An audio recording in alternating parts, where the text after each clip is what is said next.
بسم الله الرحمن الرحيم الحمد لله رب العالمين والصلاة والسلام على سيدنا محمد وعلى آله وصحبه ومن اهتدى بهديه واستنى بسنته إلى يوم الدين أما بعد. Welcome everybody once again to another Project Ihya podcast.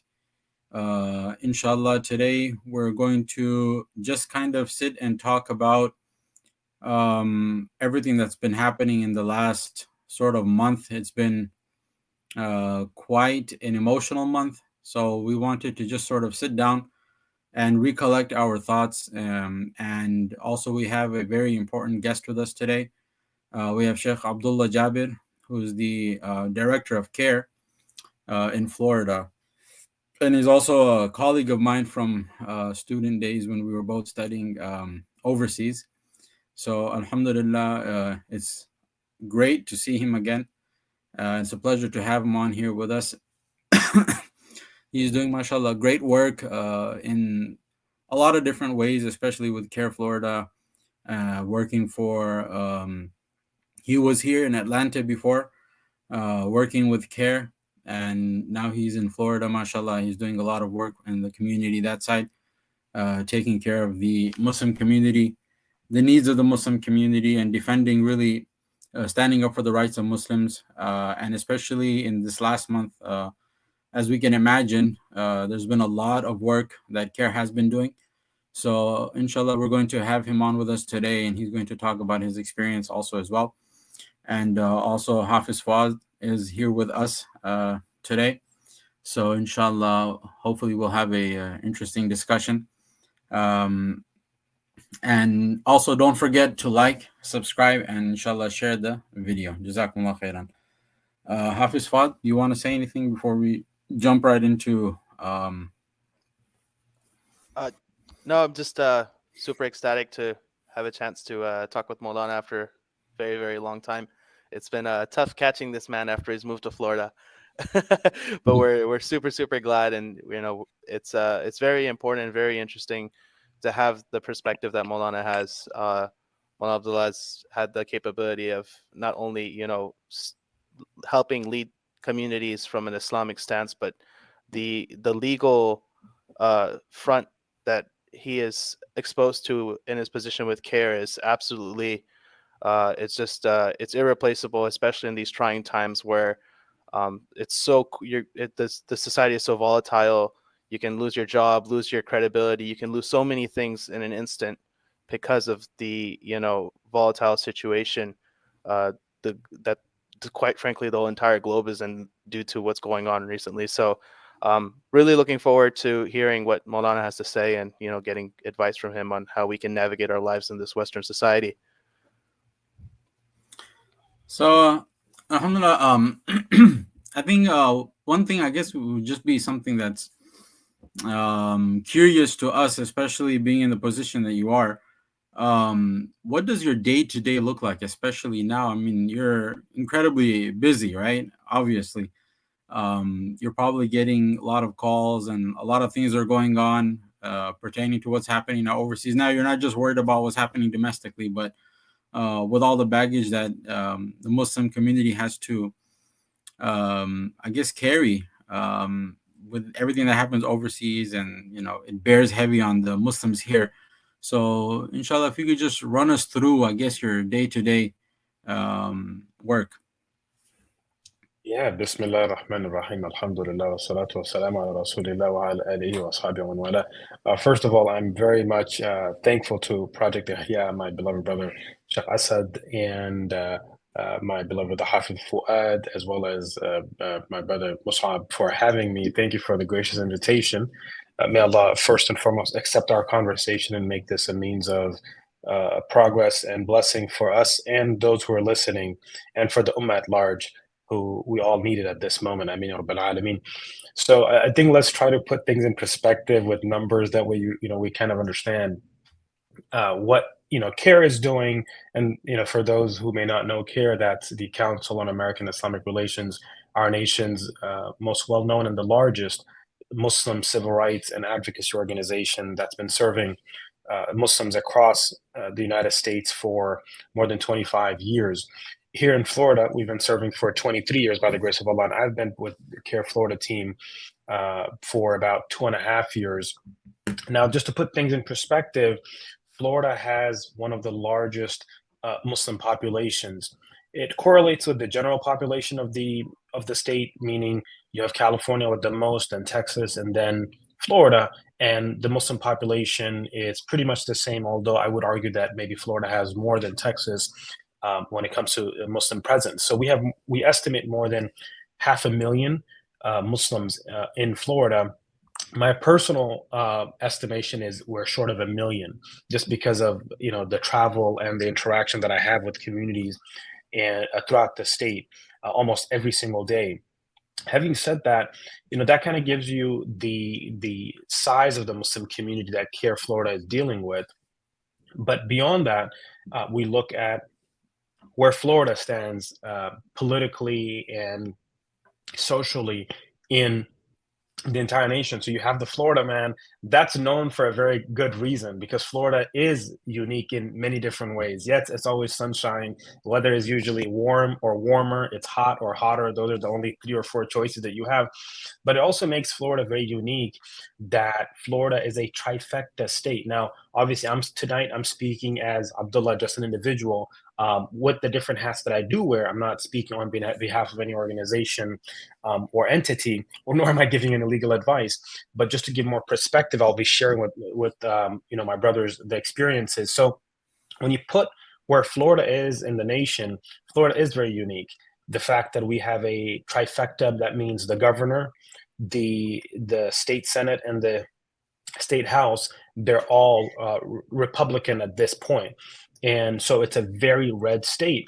Now, given where they stand, they're very much pro certain issues. I do have to say there are issues that the Muslim community overwhelmingly does align with. But when it comes to what we're seeing, especially in the past month, it's been overwhelming. I think we're going to come back to this part later on. But going back to the main thing of what my day-to-day looks like. So imagine, your day actually never ends. There is no specific, 9 to 5. It's ongoing. It's weekdays, weekends, nights, early mornings. So sometimes if there is a need, we're there. And that's what the community understands CAIR Florida to be, like the Muslim 911. And it's not a good thing, but that's how they look at it. Or as some people say, CAIR Florida is your insurance. Like, you don't know you have it until you really need it. That's when you need to get your insurance ID card. But that's what we are. I mean, we're literally the first line of defense. And when it comes to the work that CAIR does, by the grace of Allah, what we're seeing, the hysteria, the anti-Muslim sentiments, the anti-Muslim rhetoric, this is exactly what CAIR Florida is made for. I want to kind of just sum it up with this. Think about, we're always on. So issues don't, let us know before happening. So we're always on when it comes to responding to the community. Beyond that, a lot of the issues are, maybe short term, some are long term. So it really just depends on what we're dealing with, what's at hand. But it's always ongoing because we're serving one of the largest Muslim communities in the nation, in a very, very, very, very unique state that has played a significant role in geopolitical issues, even historically. Yeah, I think that's one of the difficulties I think a lot of Muslims run into, is because on the one hand, you have a fully Republican state, right? And it seemed like it was, on terms of moral issues, they seemed very much aligned with Muslim values, for the most part, relatively. And then you run into an issue like we have today with what's happening in Palestine and in Gaza, and all of a sudden, that whole thing shatters, and you realize that, man, I don't know, that uncertainty starts to sink in. That I thought we were, that rosy picture that you might have had before, that idea that there was some hope somewhere, you start to feel that hopelessness. So yeah, but like, for now, how would you say this last month has been in terms of what happened in Palestine, and how how has that shifted things for CAIR? Because CAIR, you guys don't just do like, when some case happens, then you guys are there, but you also have to do things like guide, I guess, people on how to answer certain questions or what they can say, what they can't say. So when it comes to like, this last month, has there been a shift? Has there been like a shift in terms of your the focus of your activities? Yeah, definitely. So just to again give you, unfortunately, we always have numbers in front of us. So right now, just if we take the past 4 weeks, there has been a 216% increase. Let me say that again, 216% increase, meaning in 4 weeks, CAIR throughout the nation, including CAIR Florida, we've received almost 1,300 complaints in 4 weeks. This is unprecedented. So just to give, I think maybe our audience an idea, you're looking at post 9/11, if not worse, anti-Muslim sentiment and Islamophobia. I think what's more daunting here in Florida and throughout the nation, but I'll speak more specifically to Florida, is that when you have like state legislatures who are elected and they wear IDF uniform in session, Yeah, I saw that. that's extreme. When you have legislatures, only one, and on top of that, it's a woman, African American from Jacksonville, saying, how many babies do you want dead? How many is enough? And then you have a Florida legislature saying all of them. Yeah. And not being censored. That's Florida for you, right? When you have Brian Mast, a U.S. congressman, saying that he doesn't even recognize the humanity of Palestinians in Palestine, in occupied Palestine, or in the United States. That's Florida for you. So definitely, we're beyond the numbers. Living in this time and age is very, very strange. I think especially for the 9/11 generation, we went through 9/11, we were kids. Our parents kind of told us to lay low. We were in school. Some of us didn't even identify as Muslims until later on. So there wasn't a counter narrative to what the media was pushing, what the world was pushing, what the U.S. President or anyone else was pushing. The highest offices in the land were pushing. But now there is a counter narrative. That 9/11 generation is older now, right? And what's happening right now is we're pushing back by the grace of Allah. We're saying we're not going to take this laying down. We are going to push back with facts. We're going to expose. So yes, there is a real feeling of very tangible Islamophobia. Right now we're seeing from simple battery, like Muslim sisters being spat on at a grocery store, or spat on at a theme park, or hijab being torn off. But we're also seeing law enforcement targeting pro-Palestinian. And when I say pro-Palestinian, I'm not talking about like Muslim or Palestinian. We're talking about pro-Palestinian Americans. Could be from other minorities like Latino or Black. Other minorities who are supporting, being targeted. We have a few cases where a young man was literally beaten, sustained multiple injuries, fractures. We have other issues where a young girl was literally body slammed by police officers, and then 3-4 people on top. So this is becoming a norm, and these are intimidation tactics that they're trying to push our community back. It's like, I know in some countries they've like banned even pro-Palestinian protests or raising the Palestinian flag even, but like in Florida, it's still allowed, right? Yeah, definitely. It is definitely still allowed. There are certain laws that are, some anti-BDS laws that Governor DeSantis has enacted. They're more in the domain of government contracts. If somebody wants to do a government contract with the state, then you have to kind of sign on the dotted line to say that you will in no way, shape, or form criticize the state of Israel, which is the most bizarre thing in the world. Like, if I can criticize my own nation, why can't I criticize a foreign nation? And this goes back to something people say, like, how do you know who controls you? It's the one that you can't criticize. That's how you know who controls you as an individual or as a nation. But yeah, we're seeing plethora of issues across the state. One interesting thing that I noticed was a lot of our professionals are being targeted. And right now we're in the investigation phase, trying to figure out, what's happening, how are they being targeted, is there any foreign involvement in them being targeted? But when you have 14, 15 Muslim professionals in Florida within a number of days just being fired or suspended or put on probation for not even taking making a one-sided statement. They just simply said, we want to protect all human life. We recognize the basic dignity of all human life. And they shared a Palestinian flag, that they were reprimanded or even fired. And on top of that, I think what has made national headlines is the governor DeSantis. He obviously is, running for presidency. He's from Florida. We have DeSantis and Trump in Florida. I usually say may Allah guide both of them, if not one of them. It all makes And if not, then may Allah take care of all of them. So, he tried to, what he did, he tried to squash and undermine the First Amendment by saying that Students for Justice in Palestine, SJP groups, he first compared them to terrorist groups and then called for universities to deactivate them. So these are some serious issues that we're seeing that are becoming norm in Florida. And that's why, Floridians are taking a very strong stance, as well as others, but we're taking a strong stance as a community to push back against the narrative. So how much you have these guys are, these guys are the guys at the top. These are elected officials.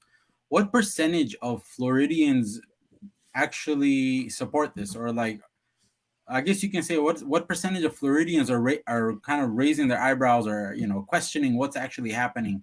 Like you mentioned, you can't question Israel. You can question Biden. You can question U.S. Mm-hmm.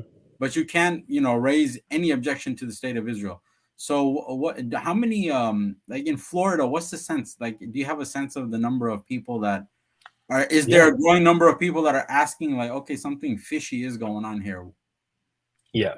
It definitely is. I think when we talk about Florida, I'll give you an example of the Florida Muslim community, for example. So when you say Florida Muslim community, you're talking about more than 84. We did a survey, more than 100 questions.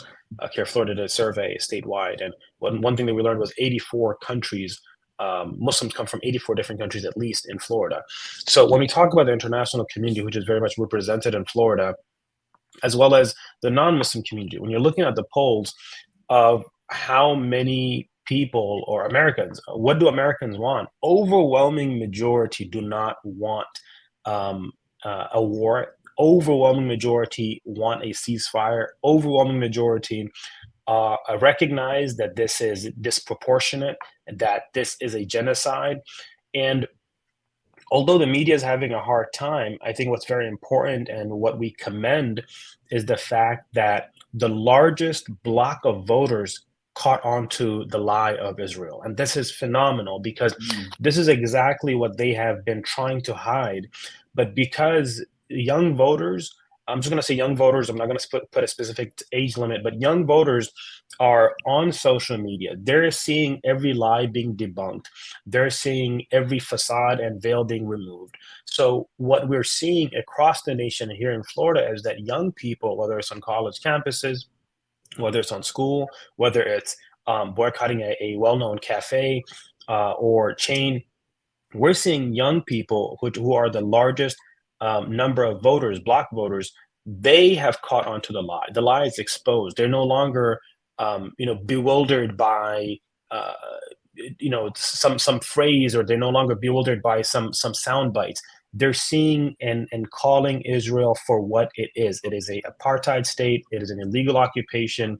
They're literally committing genocide. They are committing war crimes, and they're calling our government for what it's doing. Our government, United States government, is complicit. Our government has blood on its hands, and they are not recognizing, our government is not recognizing basic human dignity. So every democracy that we talked about, it's gone. So that facade that we preach, the young voters know that it's a lie. We're not practicing what we preach, and we haven't historically. So the old lies or the sound bites, they're just not working anymore. You attribute that mostly to social media, right? Because they're seeing everything, kind of like as it happens Yep. with X and with all of these other. So does it that leads to another question? Like, it seems like this narrative is kind of given to people of authority. Like everyone's following the same narrative, right? Like Israel has a right to defend itself. You Mhm. condemn so and so and such and such, and it's like it's the same. It's like a fixed thing that everyone has. Um, I guess a question, since you interact with a lot of these, or not a lot, perhaps at least some, or you have interacted, given your line of work. Do you get a sense that maybe their personal views aren't really the views that they what do you call I guess you could say that they actually do not line up with the narrative that they have to hold up in front of the public, or do they actually believe this? I guess I'm asking is, how deep does this belief actually go? Is this something they're Yeah. doing just for their voters? Is it some money influence, or do they actually believe this?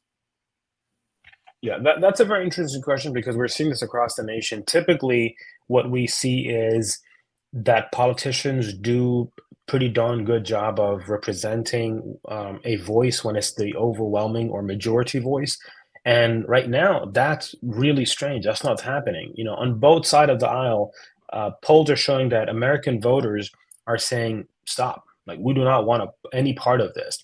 And our elected officials are not listening. So, I think what we can say clearly is that elected officials are not representing the interests of the American people. That's fact. That's by the numbers. You don't have to be That's actually a why I asked the pundit. question, because the Yeah. question is stemming from, like, normally the masses are supposed to be the ones that guide sort of the narrative, right? The politicians Mhm. usually kind of fine tune what they say just so that they can appease the masses. But it seems like that's not even happening here.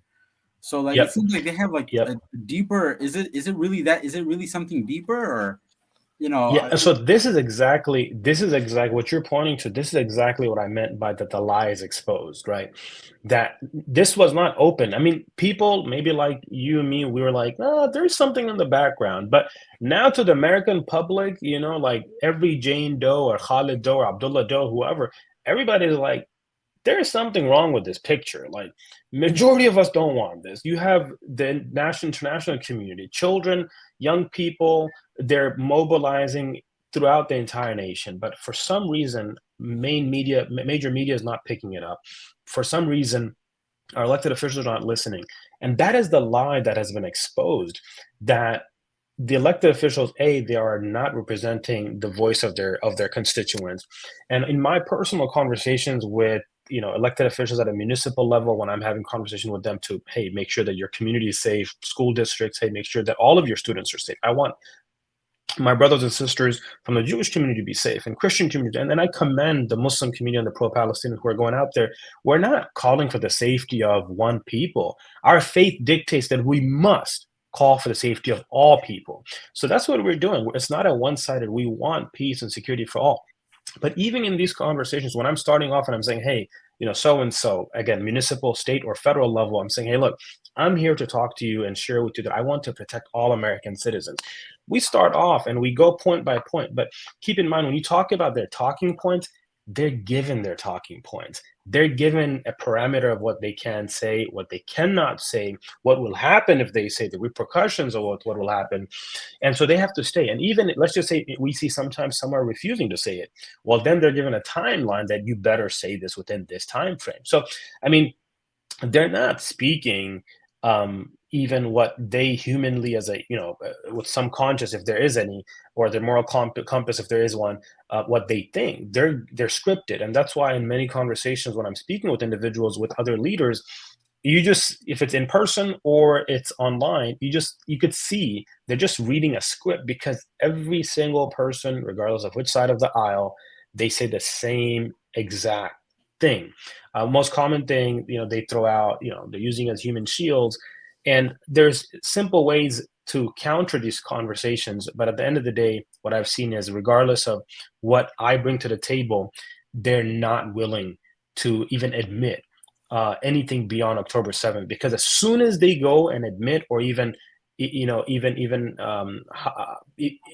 conceive of anything past October 7th, their argument loses all of its legs, right? Like there's nothing left anymore. Or even So it's simple as that. October 7th itself. I mean, the official narrative, we have one narrative. That's the IDF narrative, right?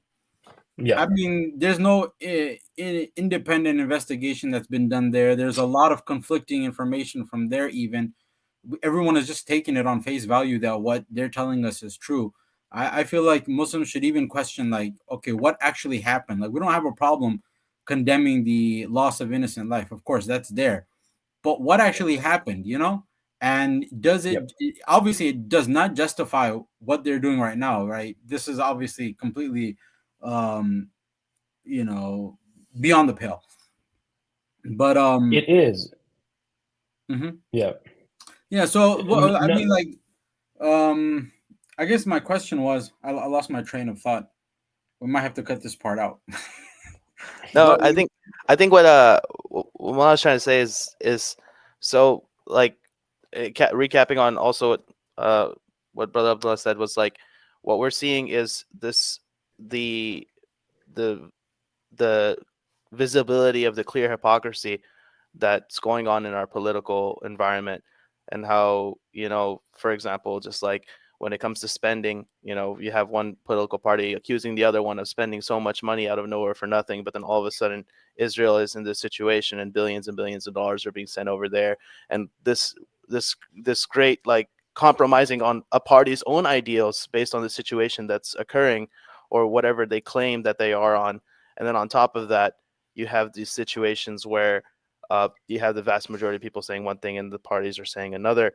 It's like leading on to this whole narrative and media, and the ability of us to have multiple sources of information now, which was uncommon. Like, I remember when, like, for example, one of the things that was commonly mentioned in, like, the Black Lives Matter was that a lot of the things that were happening to the colored community it's not that it wasn't it's only been happening for a few years, a few decades. It's been systematically happening for a long time, but because of the access of technology, because of the ability to transfer information, all this stuff is becoming apparent. And for some reason, even though you have this tremendous influx of information that you have to clearly be blind to not admit, you have this wall that people are willing to put up in front of their faces, in front of their eyes, to say no, that this is what we're told, and this is what we'll go with, this is what we'll believe. So, like, I guess it ties into, are we actually winning something? Like, are we actually winning the informational war? Are we actually? Does it seem like our voice is loud in that one? That's the question I'm actually going to get to. I wanted to, yeah, just remember what I was going to say. Let me just ask this one, and then Sure. we'll ask that one right after. So the question I was saying is, like, okay, so there are these narrative questions that always come up. You mentioned them, right? Like, Hamas is using human shields. Israel has a right to defend itself, etc., etc. Has CAIR, or what are sort of, like, are there any? How do you respond to those? I guess you can say people want to know that what would CAIR advise in terms of responding to it. Obviously, everybody will have, you know, a different way of responding. But how have you guys been dealing with some of those narratives? Yeah, so this is part of our media training, is like, how do you engage with these questions where the idea is to derail and distract, right? So, for example, you're making a point and a curve question comes in, but do you condemn Hamas? And I think, you know, the Muslim community, we're pretty mature by now, and the American community, we're mature by now. And for me, it goes back to, you know, in Surah Mulk, for our audience, you know, when we were reciting it, there is a verse when it's a very common conversation between people of all nations with their anbiya or their rusul, is متى هذا اليوم إن كنتم صادقين, like, if where is this day, this punishment, that if you know, bring it on, if you're truthful, where is it?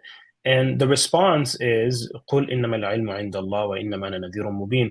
This is like perfect for media training, because they want you to engage in the question that they're asking, but you have to stay on point to the main point that you want to make. So whenever they would say, well, where is this punishment? Where is this day of judgment? Bring it on. If you're truthful, then yeah, always resort back to what they came to. The knowledge of this is with Allah, but what I'm here to tell you is you're committing war crimes. Okay, so I think that's what it is. It's like going back to war crimes. And if you look at how everything has transpired, the opposition, they have a very specific method of dealing with this. So in the very beginning, when the world was saying, hey, the world was waking up to the fact that whoa, these people have been they have the water on one side, they have a wall on one side, they've been under siege for more than 15 years already, meaning you already control water, electricity, everything, spices that go in, and now you want to bomb them, and you cut off water, electricity completely. Well, this is so when the world was waking up to this, to detract from this or distract from this, we heard what?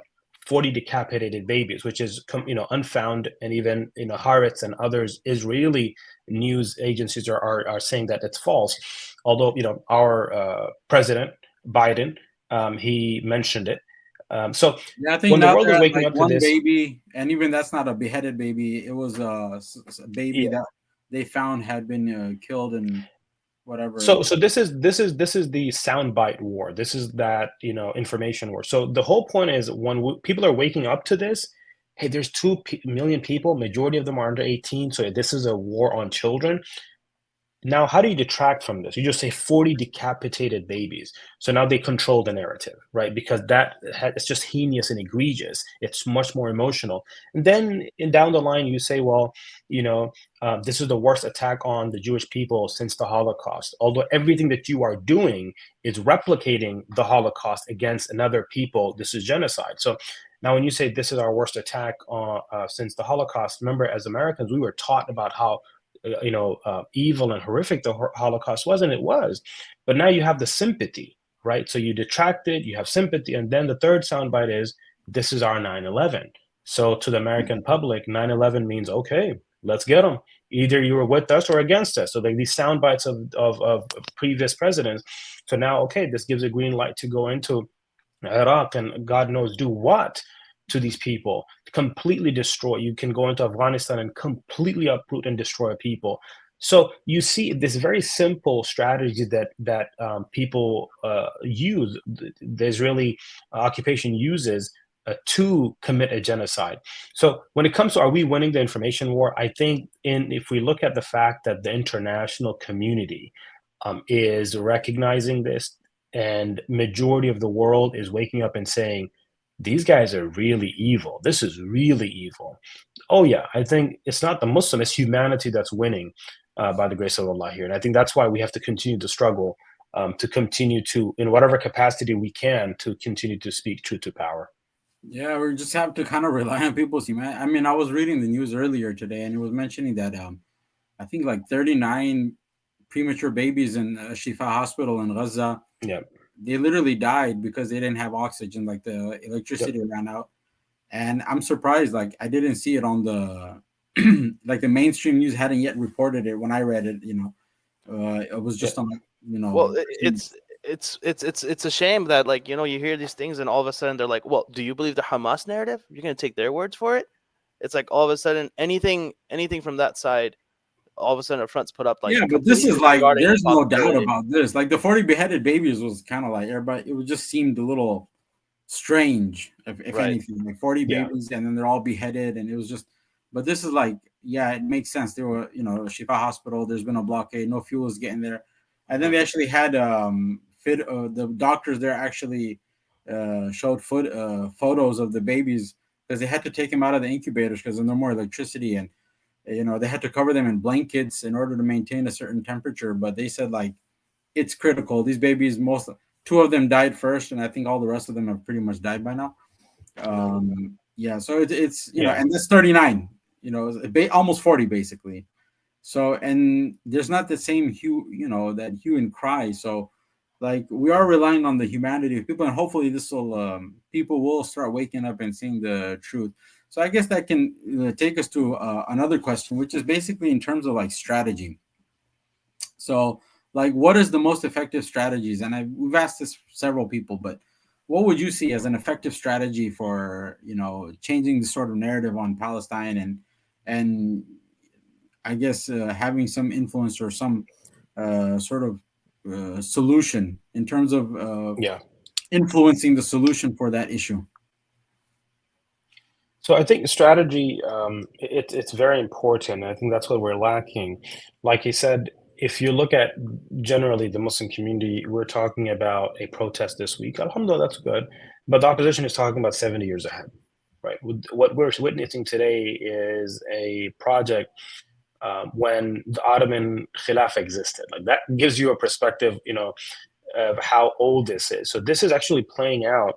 And, there are different narratives. Some are saying, well, what's actually happening is what, Zionists actually want. For them, there is this religious prophecy that, they have to take over the land. And that's when the Messiah. So again, as people of faith, if we're thinking about this, well, that's not far-fetched, right? So that's not far-fetched. So I think we have to be grounded when we're talking about strategy in faith first and foremost. So I think for Muslims, as I've been sharing, reminding myself and communities in Florida, is our strategy is Allah.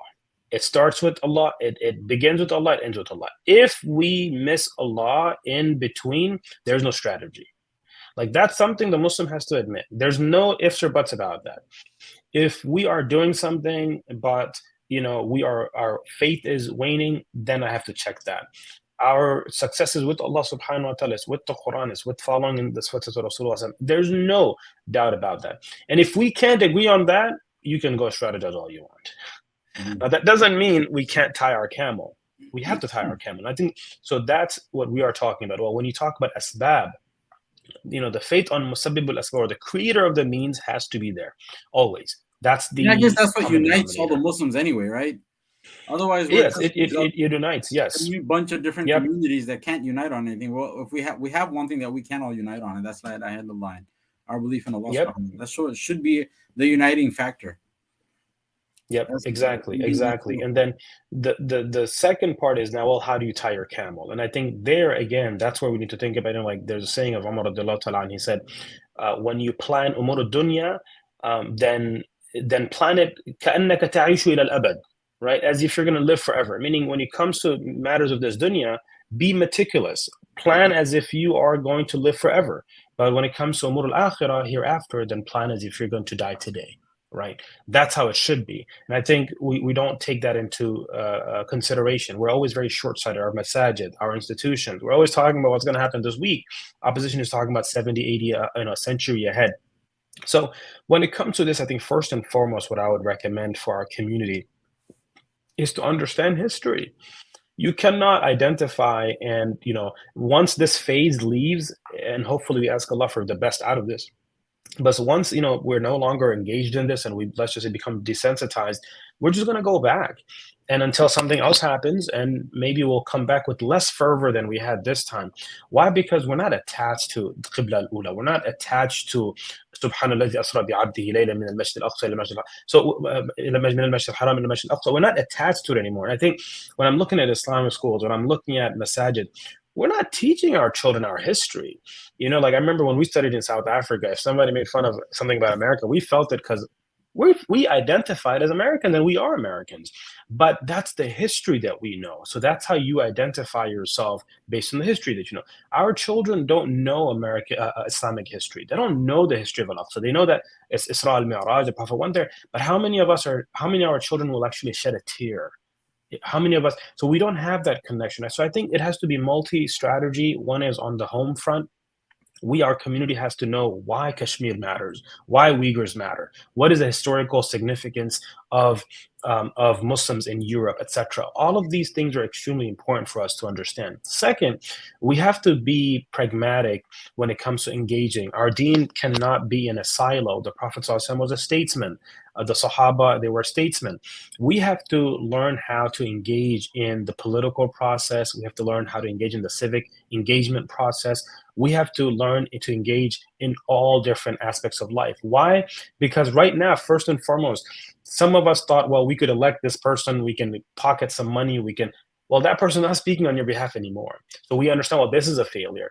Now, yes, pragmatic, you could say, well, maybe the Palestine issue is a dead issue for us and elected officials, even though we supported them. Well, that's fine. But this should tell you that you can't depend on anyone at the end of the day, except Allah subhanahu wa ta'ala, and that you have to, you have to prepare your own for your own keep. So when it comes to civic engagement, I would say civic engagement, this is why Muslims should be engaged in city council, or they have voluntary committees for the city council to be engaged at a city level, municipal level.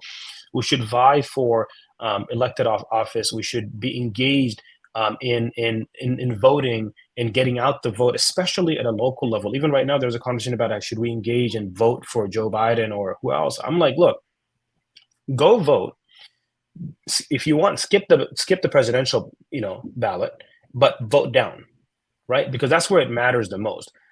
Because now that data can be taken and shown, well, hey, like almost 4 million Muslims didn't vote for the presidential election.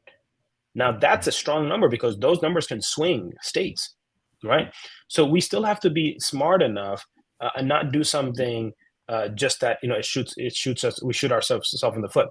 So again, I think it's part of it is internally history. Part of it is educating our children. Part of it is us being strategic in the long run. Part of it is us being civically engaged. Part of it is us voting. Part of it is us establishing institutions and putting forward our own electable Muslim candidates. But beyond that, I think we need to have institutions like CAIR, like Masajid, like Ihya that are doing groundwork to protect our community. And this is where we have to be, when the Quran says, Jahidu fillahi bi amwalikum wa anfusikum. And those things go hand in hand. That yes, we have Masajid, but now in situations like this, we realize that we need other institutions as well. We have schools, but we need other institutions as well. We need a very strong political arm that's based on the Quran and Sunnah. Like it's a conservative Muslim political think tank. We need one. We still don't have one. So Is it a financial issue? Mm-hmm. Would it be fair to characterize what you're saying as start at a grassroots level, build up from the ground up with institutions, and make yourself someone that they come after you instead of you? Right now we have a situation where Muslims are running, let's go run for that, politician at the top, or maybe he sounds like a better person, and Muslims are running after this and that.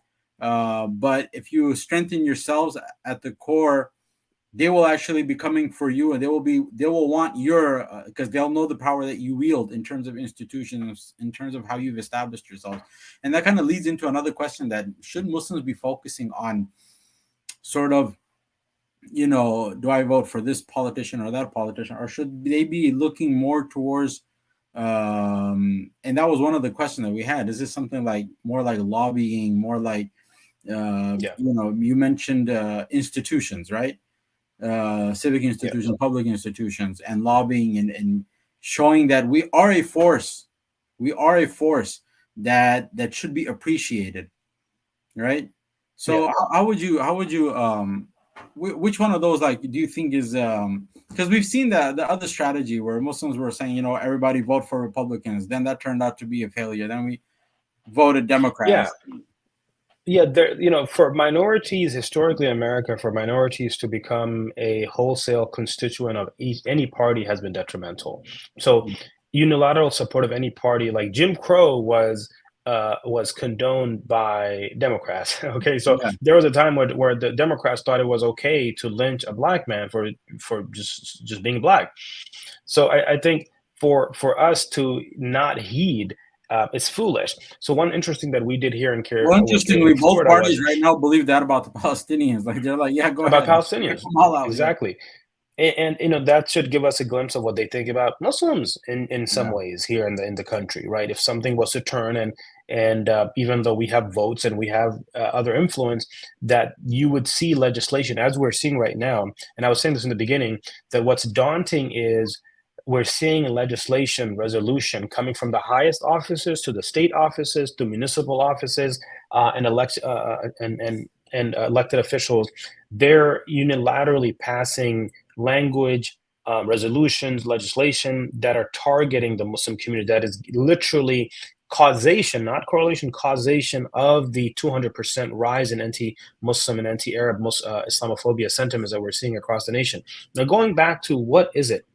Well, I think civic engagement, like me and you going and voting, when you're talking about a municipal level, right? Your city, for example, your city council, that's, who's in charge of your trash and your roads and your parks and your libraries.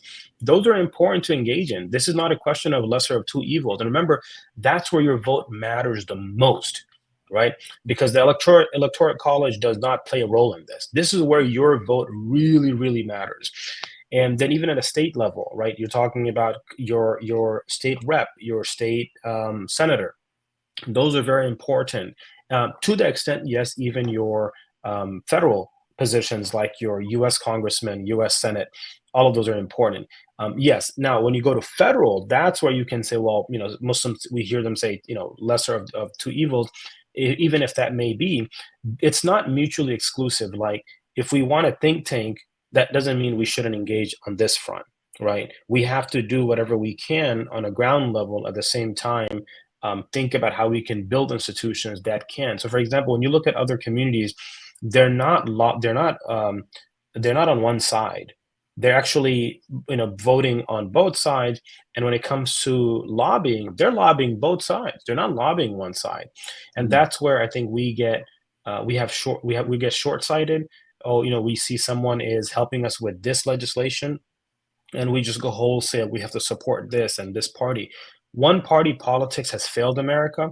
It's going to fail anyone that thinks it's going to get them out, because it's not. Because they answer to corporate money, black, dark money, as they say, from corporations, these conglomerates that are literally buying the souls and moral compasses of these elected officials. So it's not mutually exclusive. We have to really engage on all fronts. Unfortunately, right now, we don't have a think tank. We don't have anybody that's strong enough. And when I say strong enough, I'm not talking about financially. Maybe we have finances, but I think what Muslims need, period, is a think tank that literally looks at everything from the perspective of the deen. The lens should be the Quran, the lens should be the Sunnah, the lens should be our deen. There should be no compromise, because that's what we see other communities are doing. We cannot be shy when it comes to the very tenets of our deen. And I think, respect is earned when you take that stance, when you're uncompromising on your values. And as Muslims, we strongly believe that the values that we uphold and we believe in will actually uphold the values of everyone else. So it's, for us, we believe it's a win-win situation for our allies and even the nation at large. I guess that's where a lot of Muslims they find it troubling, because they'll say that we do hold certain values, but we feel like if we go with any one of these political parties, it almost feels like we feel responsible for the values that they are going to be rooting for, even though those aren't the values that we hold. Kind of like right now, what's happening, where the whole world, majority of the people are saying ceasefire, and the politicians are saying no ceasefire. We want it to carry on. What do you say about that? What do you think about that sort of notion?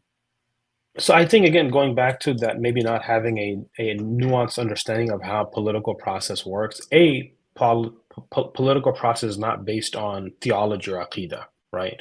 So that's one. We have to get that out of the way. Meaning you could elect a Muslim elected official who prays with you, and that person turns out to be more wretched than anything else, right? Mm-hmm. Allah knows best. But just to give an example, I know it's a terrible example, but that's what I'm saying. We have to really look at it pragmatically. So going back to who are we engaging with? So let's just say there is a municipal election to elect your city council. Go. There's no issues. Like, what are they doing? They're not involved. They, like, city council has no influence on ceasefire, for example, right? So let's just take this as an example. So if we want ceasefire, well, your city council is not responsible for it. What they're responsible for is me and you can go to a city council and present. Just anyone can actually go to a city council meeting and present. You just sign up and present, and you tell them, hey, look, this is happening. We feel scared. Can you please make sure that our mosque, our schools are safe? And they'll give you a thumbs up. Alhamdulillah, that's good. That's success. Now, if it's a state issue, you see some legislations that are being pushed that are anti-BDS, like your state. Well, now you go to your state senators and state reps, and you speak with them and you meet with them. And again, those are things that are very much doable because they answer to their constituents, who are relatively smaller than federal elections. So I think it's understanding for our community, having an understanding of that, of the fact that how local government works, how municipal government works, how state government works, and how federal government work. Yes, at a federal level, that's where we're saying ceasefire, ceasefire, ceasefire. We're not getting that response from them. Again, even though most of America is saying the same thing, not only Muslims. Yes, at that level, we need to be more strategic in engaging our elected officials and engaging the electoral process. And I think there, it's not only about the votes or voting or not voting, but it's what we see others are doing. It's engaging. Like there are organizations that are paying and buying elected officials with the millions and millions of dollars today, and they may not even be the size of the Muslim community, but they That's what have. that was kind of the question I had in the beginning. Is that maybe the more strategic way for Muslims to actually have like this, Muslim group lobby or whatever it is that can actually go out definitely and is. buy It definitely is. If it's all up for grabs, at the end of the day, if that's who's dictating to us, if it's really like that, like if you really think about it, America has become sort of where corporations are running the country through these, elected officials, people that everybody feels like we put into power, but really all they're doing is promoting and propagating the interests of these corporations or companies or groups or special rights, whatever groups, special interest groups, etc. So is that maybe like the direction that Muslims should think about, or have they thought about it? I think, from what I'm seeing, there is a lot of thought with, hey, we need to establish something. And it goes back to, like our experience with the Muslim community. Like you see, if you put two Muslims in a room, give them a subject to talk about, they end up, two Muslims in a room, they end up with 3 opinions, maybe even 4 opinions. I mean, that we can't run effectively like a single masjid or a single community. So I think that's where the ummah is being tested, right? That we have egos within ourselves that are really detracting us from serving the ummah. And I think for leadership, we have to keep in mind that that's what Abdullah is going to be questioned for. That's what you're going to be questioned for. But having said that, yes, we need to engage and think about maybe having an arm that can do this. But keep in mind that the opposition or other people are already ahead. So you would have to first figure out how to do this, gather enough money. So again, I guess what I'm saying is unrealistic, right? So we have to think about where is our spheres of influence, or where do we want to influence first, and then where next. We also have to admit to the fact that maybe in this process of lobbying, there will be certain areas that we won't address. So, for example, maybe people are going to have to say, well, Palestine is going to be one of those issues that it's going to be a dead issue because it's so much lobbied for a special interest that we cannot. Maybe it's something else. So we go to maybe education, right? Like education is something where we can level with maybe some side and say, hey, look, we want to protect our children in public schools and other settings from being exposed to certain agendas. So it has to be, or maybe going to like fiscal conservatism, us going to certain sides and saying, hey, look, we don't believe in spending money on wars. We want to have a very more restricted budget so that we can really solve a lot of the internal problems. Or going to somebody saying, hey, the Muslim community is predominantly anti-war. We don't believe in starting wars and stuff. We believe in minding our own business. So I think that's the strategy that the community has to agree on in the long run. I'm going to pause I put on the chat, it's at 2%. Yeah. So if you don't mind, I'll just join from my phone, if that's okay. Okay, yeah, no problem. Let me join first, and then you can let me in. Sorry, I just realized.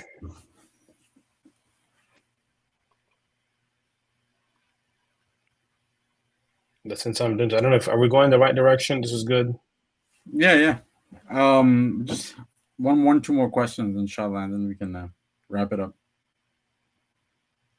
Okay, let me see. I'm just going to put my name, Abdullah. Okay, yeah, we're back. So, inshallah, I think we're gonna start wrapping up soon. We don't want to keep Manan Abdullah for too long, but I wanted to ask about this. The I guess before we get to the question of the boycott, the BDS boycott, do you think that there's any fields that Muslims should think about, being more represented in? Um, so you work with a lot of people in like lawyers and things like that, right? Do you think that we need to find more Muslims sort of in politics? Do you, because right now sort of this general sense is Muslims, you find them a lot, doctor, engineer, and what other fields do you think that Muslims need to focus on? Yeah, I think I'm not trying to avoid the answering the question, but like whatever you do, do it well. I think Yeah. that's the main thing.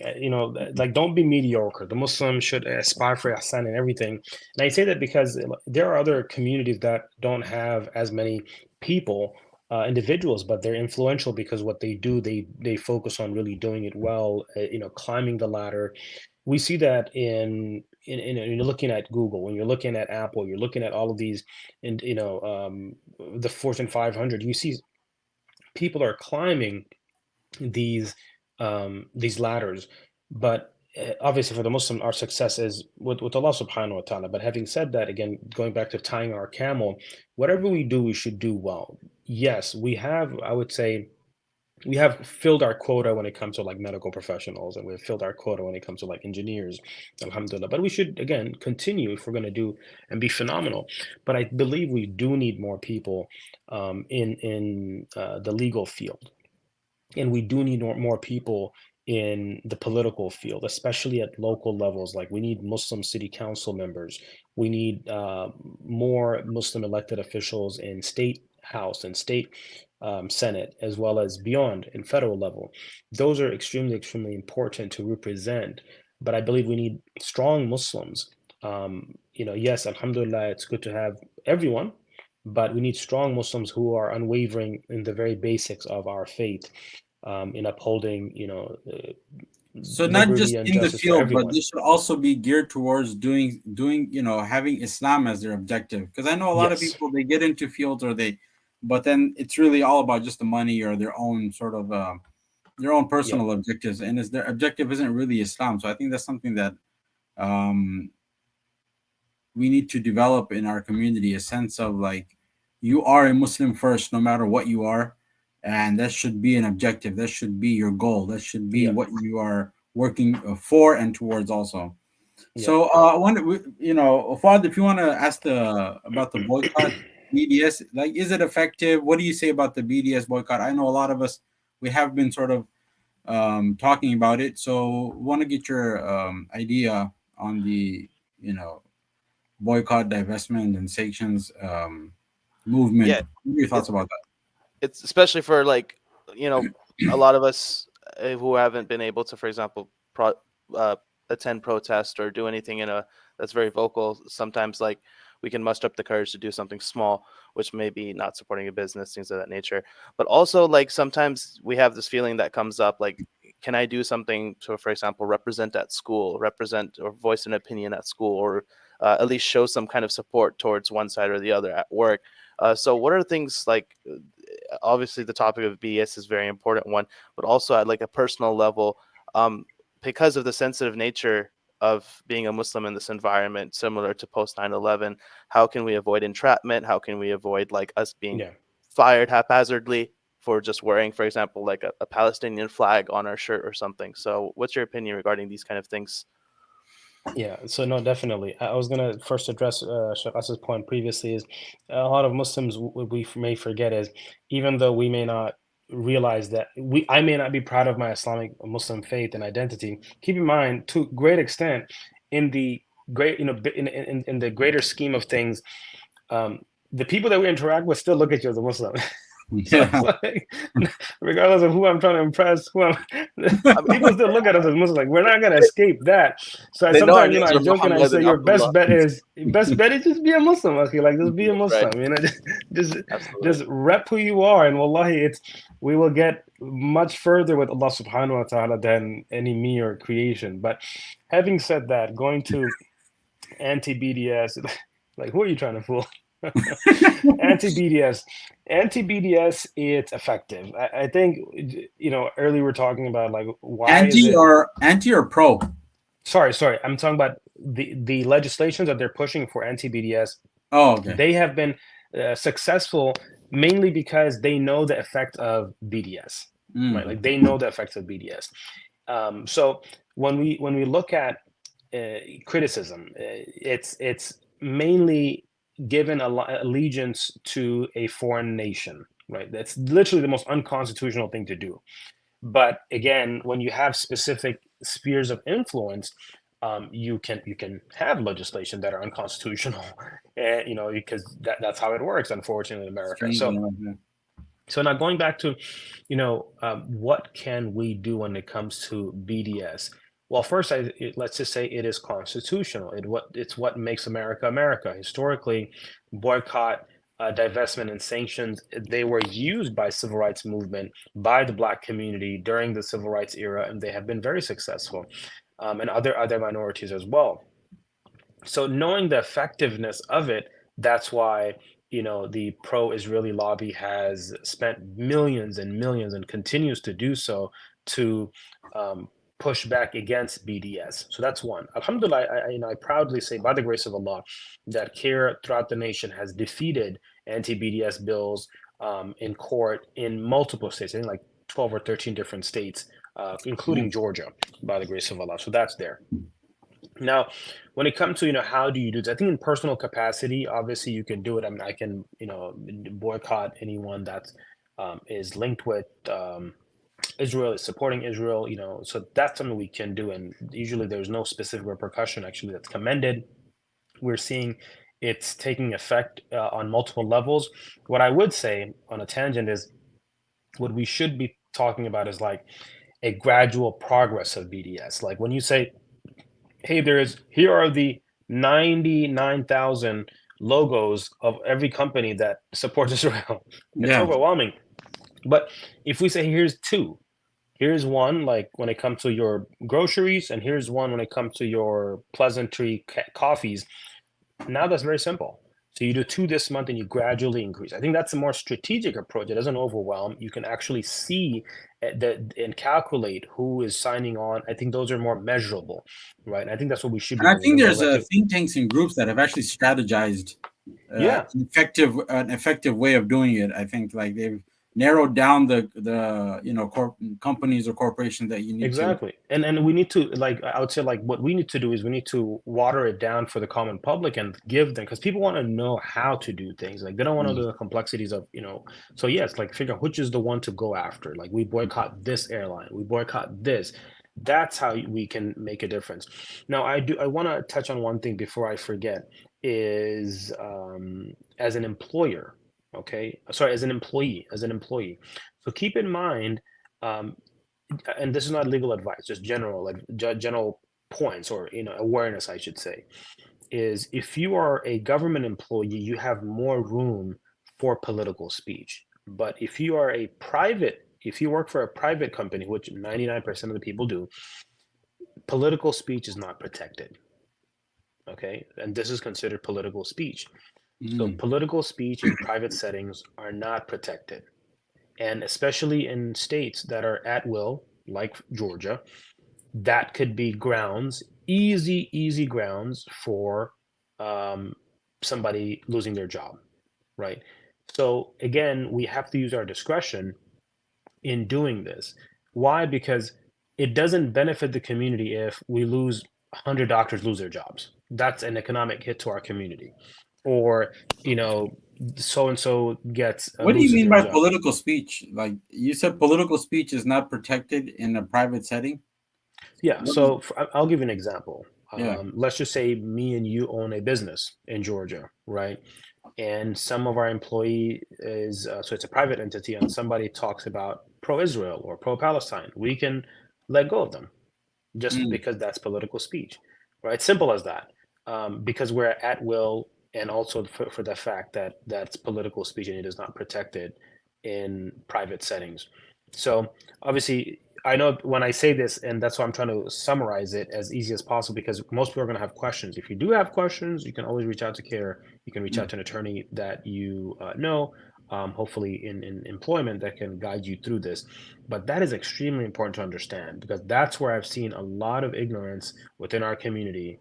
Yes, you should speak, but you should use your discretion where it doesn't jeopardize your livelihood and your family's livelihood and your well-being, because in the plethora of Muslims who are doing it smartly, there are others who are not, and they're losing their jobs, and then they're coming to CAIR or other institutions or individuals, and our priority is like, look, I want to make sure that your job is okay. Like getting them back on their job is going to be most important thing, not litigating, because you could litigate, but that litigation could take 10 years. So are you going Yeah. to stay out of a job for 10 years? Like we have to be smart. And to an extent, I think that's exactly what opposition wants. They want to hurt us in this manner. So we have to be smart enough not to do this, because there's more effective ways. For example, if I'm a professional, I know I cannot engage in a political speech, but I can take my money and invest it in ways that it pushes forward to advocate what I could say on Facebook or what I could say here, but now I can invest my money and I could do like 100 times more, right? So I think that's what we see even with opposition and other people, other communities, is they take the intelligent use of finances for a very strategic outcome, and that's what we're missing. Now, could the company come back and say, "Hey, you posted this on YouTube, so therefore we're going to terminate your job here"? Could they do that? Yep. They could, huh? Yep. Even it could be on my Facebook, in my personal space, anything. So you'd have to kind of hide that also. Yeah, because I remember even like my work orientation, it's like if you even over social media you post something or anything like that that could be an HR complaint, it could be about sexuality, it could be about your opinion regarding women or something, anything that could be considered harassment, and it's something that your employees are linked on, that can just trace back to HR and you can get sent home the next I day. mean, I understand that, but like the political thing, that's totally new to me. Like I didn't know that. Well, you can spin this so many different ways, right? So if someone feels like, well, I'm being targeted because of my religion, or I'm being targeted because, it's pretty, it's really That's easy kind to of spin it one way or another. Yeah, it's pretty wild, and scary, that's why I man. want to. It's pretty wild, and that's why I wanted to say it, because a lot of individuals I'm seeing they're not aware of this, and Yeah. alhamdulillah, they're making statements, but it's costing them their professions, and that's what I'm saying. Like you shouldn't, and there are other ways. So imagine, should I make a post just to alhamdulillah, make my voice heard and jeopardize all my livelihood, or if it's a doctor, for example, and they're making 500,000, akhi, like, or ukhti, you could take that and give like 50,000, and you can actually do 100 times more than what you did with a single Yeah. post. So Right. it's about that intelligence and strategic use of our resources as a community, and that's why the Quran is so beautiful, right? Like "Jahidu fillah bi amwalikum wa anfusikum," like it repeats in some place instances in context, you put effort through yourself, and in some instances you through effort with your amwal and your wealth. That's what I think in this situation we have to reflect. Like, where do I, as a professional, if I'm making 1 million or 500,000, then what do I do for the best outcome for the ummah, and not just for me to get likes and hearts and stuff. Wow. Yeah. That's important. I think that's a thing that a lot of people don't. I remember I read recently there was a dentist or something. She lost her job because she wore a Palestinian flag, and I thought that Yeah. was crazy. But now that you mention this, it makes some sense. Yeah. Unfortunately, we're seeing it across the nation. And like I said, to a great extent, I feel like no matter what we do, how much we invest, we're still dancing to their tune, because you haven't created your own narrative yet. Like, you're not in control of the narrative. So whatever you do, it's almost like calculated from their side. You're going to do A, B, or C, and no matter whether we're doing A, B, or C, it's still within the choices that they have preemptively put out there. Yeah. So what we have to do is we have to again take a step back from this, and obviously put faith first, put Allah first, and have a strategic goal of what we want to see as a community in our local city, state, and federal level. and start working towards it. Yeah, learn how to be more effective.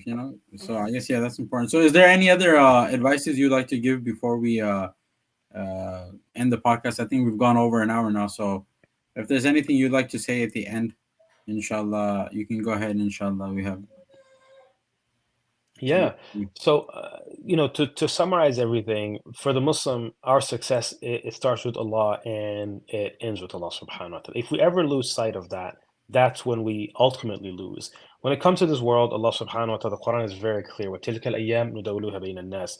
These days, referring to the days of this world, this finite life, Allah says we give it to everyone. Some people have it today, other people have it tomorrow. But when it comes to the Muslim, you will be successful in kuntum mu'minin, as long as we stick with Allah, we stick with our deen, we are successful, because the only standard for success for the Muslim is فَمَنْ زُحْزِحَ عَنِ النَّارِ وَأُدْخِلَ الْجَنَّةَ فَقَدْ فَازَ. That's the only standard of success the Quran advocates and says, the one who protects him or herself from the fire of Jahannam, may Allah make us amongst them, and enters Jannah. They enter Jannah, may Allah enters into Jannah al-Firdaus al-A'la, then enter Jannah, that's success. We can't lose sight of that.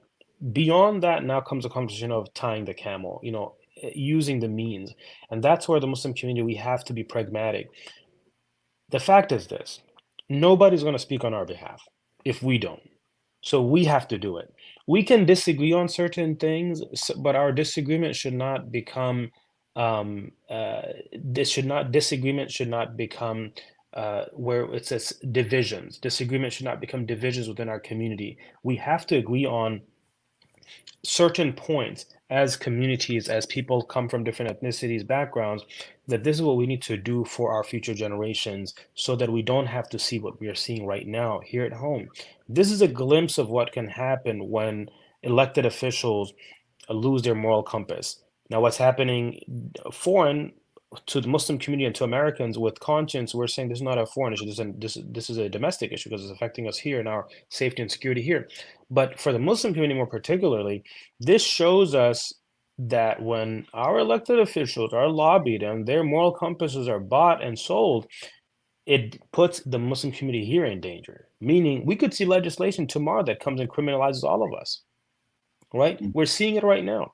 So we have to wake up. We really have to wake up. We have to stop bickering about small issues, and we really have to think about the long-term strategy and focus on engaging society, the dunya, like dunya at all of its levels, so that we can protect our community. We talked about a lot of different things, like engaging with our children, engaging in civic society, voting, especially at the city, municipal, state level, and beyond, wherever we find necessary. But beyond that, there has to be a long-term conversation about strategy on what we need to do so that we bypass and surpass the singing to their tune, and we have our own narrative by the grace of Allah. But all of that is with Allah subhanahu wa ta'ala. Well, Yeah, would you say it's fair, like, if we were to summarize like our game plan, it would be make dua with all our emotions and all our heart, but act responsibly and strategically. Yeah, definitely. Act responsibly, strategically, and understand your role and responsibility in wherever you stand, right? So, like, if you're a Right. parent, at the same time you're a professional, at the same time you're a community leader, at the same time you're a volunteer, at the same time you're just something else. Understand all those roles and what you can do. The long-term strategies are simple as me talking to my neighbor about this.